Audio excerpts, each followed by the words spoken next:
আপনি কি খেয়াল করেছেন, কিছু মানুষ খুব ছোট ছোট বিষয়ে হঠাৎ করে রেগে যান। কখনো কখনো একটা ছোট কথা বা ভুলের জন্য তাদের মেজাজ পুরো বদলে যায়। কিন্তু প্রশ্ন হলো, এরা কেন এত দ্রুত রেগে যান? আজ আমরা জানবো রেগে যাওয়ার পেছনে থাকা কিছু অবাক করা কারণ। যারা অনেক মানসিক চাপের মধ্যে থাকেন তারা খুব সহজেই রেগে যেতে পারেন, কারণ অতিরিক্ত স্ট্রেস মস্তিষ্ককে উত্তেজিত করে তোলে এবং ধৈর্য কমিয়ে দেয়। পর্যাপ্ত ঘুম না হলে মস্তিষ্ক ঠিকভাবে কাজ করতে পারে না। এর ফলে মানুষ ছোট বিষয়েও বিরক্ত হয়, সহজেই রেগে যেতে পারে।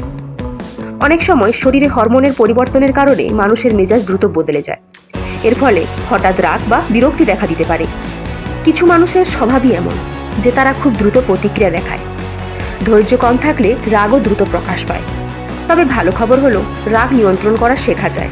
পর্যাপ্ত ঘুম, স্ট্রেস কমানো এবং ধৈর্য বাড়ানোর মাধ্যমে রাগ অনেকটাই নিয়ন্ত্রণ করা সম্ভব। মনে রাখবেন, শান্ত মানুষই সবচেয়ে শক্তিশালী। আপনিও কি কথায় কথায় রেগে যান? কমেন্টে জানাতে ভুলবেন না। ভিডিওটি ভালো লাগলে অবশ্যই লাইক, শেয়ার, সাবস্ক্রাইব করুন। ভালো থাকুন, সুস্থ থাকুন।